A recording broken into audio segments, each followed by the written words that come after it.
So I want you to see when I trace these, just roughly, so this was the right.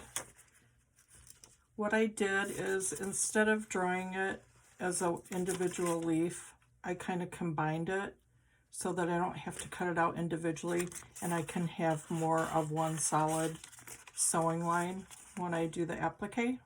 So I did that, and then what I also did is I marked, I know that this one is going to be on the right side, facing right, and then the back side will be facing the left. So when I traced it, I just put an R so that I know those are the leaves that are going right. These are the leaves that are going left. And then I did the same thing with the hearts. So moving forward to iron on and cut out. So as you can see, I have all my pieces cut out. I used, tried to show you, I used that long upholstery needle that I have to separate the wax paper, the freezer paper from the little pieces of fabric. So I kind of have them laid out in about the manner that they're going to go. And what I did was, you saw me fold and find the center, and I'm going to do this facing me so that I can see what I'm doing as I'm drawing this on. But I really don't have any intention of having this perfectly symmetrical. So I'm going to stagger it a little bit, and what I'm doing is I am kind of using the center that I marked as a guideline and just using kind of the edge of the paper so that they'll be about the same distance from the middle. But what I'm going to do is just trace this on. So I'm going to set down my tracing paper. It's just regular tracing paper. I think I got it on Amazon. I might have put in tracing paper that will work on fabric. I didn't try it to see if it would wash out, so I hope it does. So I'm just going to lay it on, and I'm going to lay this the way that I want it to go. I could pin it down, but I'm not going to. I'm just going to hold it. And I have one of these little stylus things that has the ballpoint on it. And I'm just going to start tracing. And I am going to put a little bit of pressure on it. And this will be our guideline for where we're going to set the leaves. And also where I am going to embroider the stem at. So, can you guys hear the neighbors playing basketball? I don't know if you can. Okay, this one, this little flower here, the little duty in the middle, I'll show you. That is going to be the smallest yo-yo right here that you've ever seen. So I'll show you that as soon as I'm done tracing. We'll finish up here with the leaves in this stem.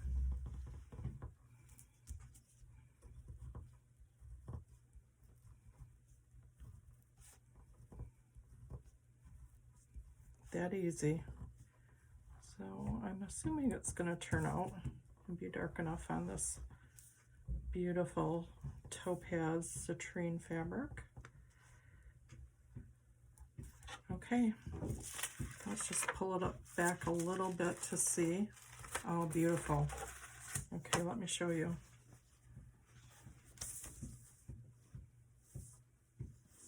Perfect. So let's trace the other side.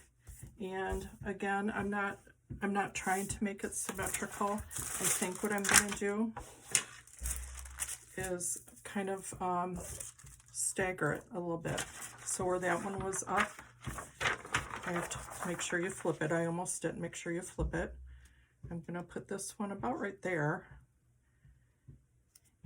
And I think that will be nice, a nice staggered look. And I'm just going to do the same thing on this side. And again, I'm doing the kind of a mirror image, so I flipped it upside down the same way that I traced and cut out the leaves.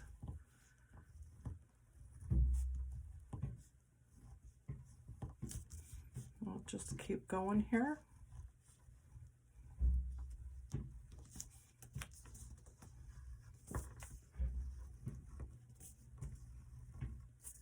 I so bad want to tell you how that basketball drives us nuts, but I don't even know if you can hear it.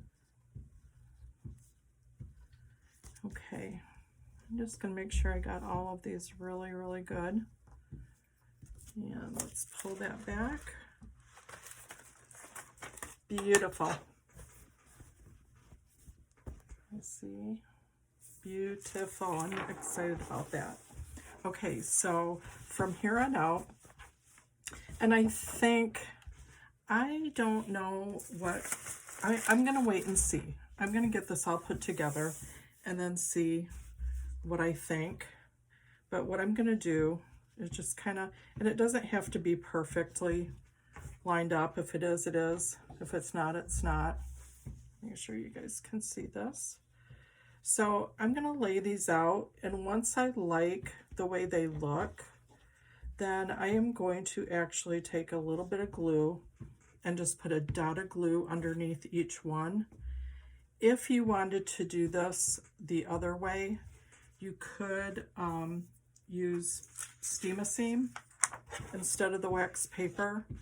I don't want the stiffness in my quilt. I want it to be really nice and soft. So I did not want Steam-A-Seam.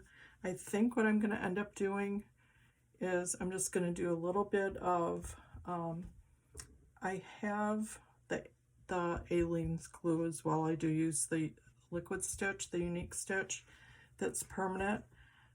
I'll just use whichever one I feel like, because it's just going to take a little dot. I'm going to get this lined up so I can show you.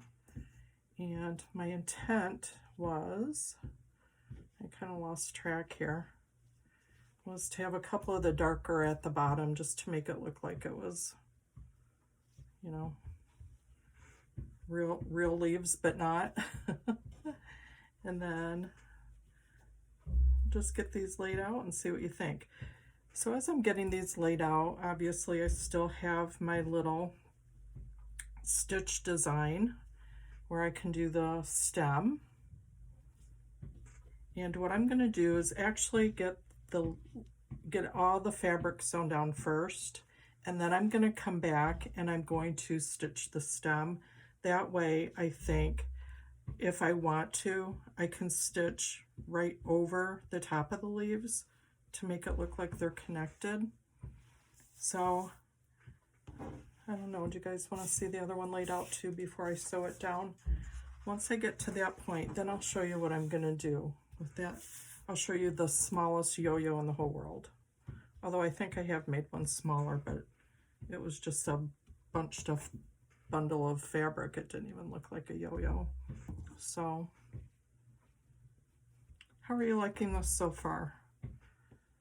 I think this is going to work really, really well with the rest of the squares that we're putting together. I kind of wanted, this one turned out a little bit bigger because it slipped off the paper when I cut it. So I can see, I don't know if you can see from this one to this one. I'm going to cut that down a little bit. Get these all lined up. And there you go. So I don't know. This is what I'm going to do. I'm going to back you up to see if we can see more of it. I love this flower so much in the center. And there's going to be so much hand quilting in here. I don't think I'm going to do anything in the center to bring it together. I think I'm going to leave it simple and beautiful just like that. Of course, my edges, my 2-inch strips, my finished 2-inch strips will be sewn on. They're 2-inch finished. And I'm going to work on this and we'll see how that turns out. So everything is stitched down and I have all my borders on and it is ready to hand quilt. So I will get this sandwiched just like the others are. And I did make sure, there's so many things here. I did make sure, this is the one, I'm trying to get this situated. this is the block that will be underneath it. And it is going to have, there's that Outback Wife fabric that I love. So this will be sewn to here.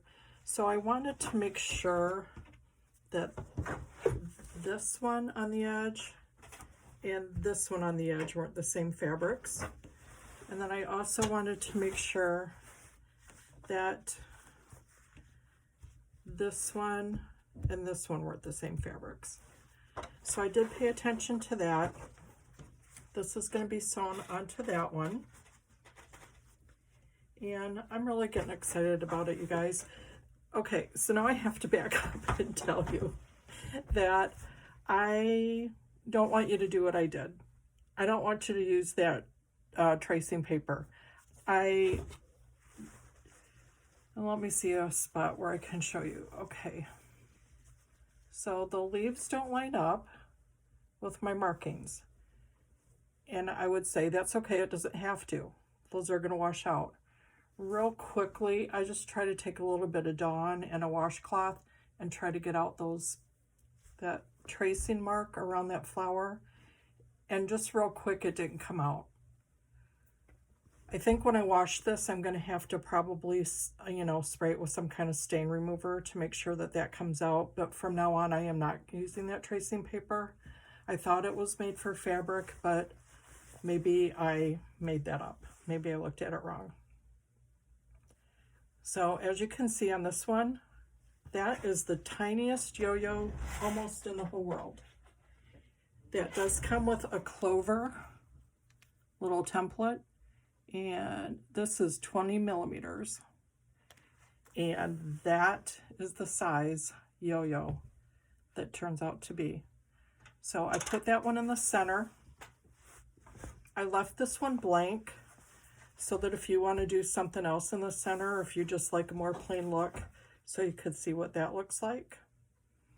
I ended up doing just my little favorite feather stitch for the stem. I thought I don't want to embroider it because I'm going to be doing all this handwork with the hand quilting with the silk that I'm getting. And I just didn't want it to blend in and look the same. I wanted it to look different. As you can see, I left the raw edges. When they get washed, they're going to fray. And I like that. I like that look. And I just really did like a raw little tack down on those. So that is block 4. And next time you see this, it is going to be all stitched together.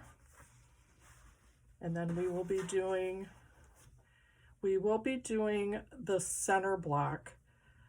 But that's a block that's blank. So I kind of want you to start thinking about the next block next month. It's going to be the block that's up in the center. I'll show you because I did leave it blank.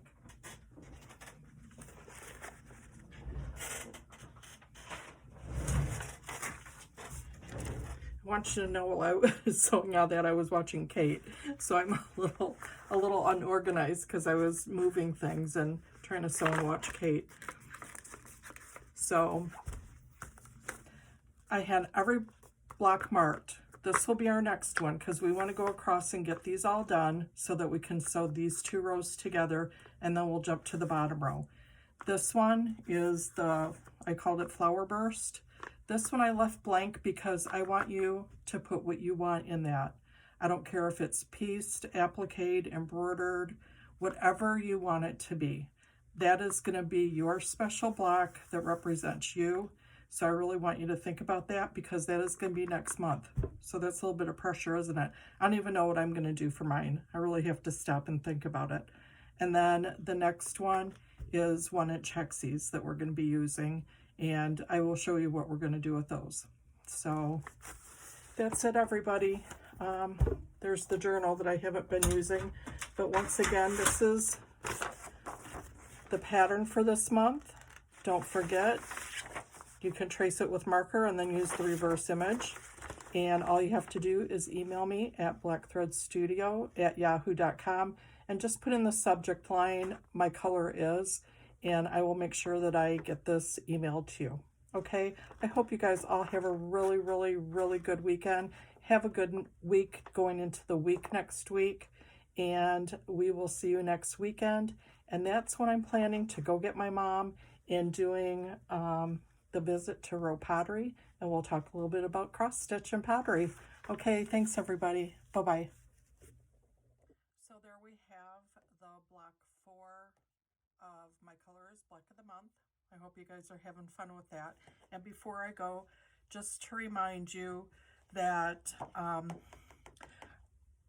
hopefully I put a note in the other video that I'm still trying to upload to say that the 100 subscriber basket drawing will be by next Saturday when I wake up and have my coffee.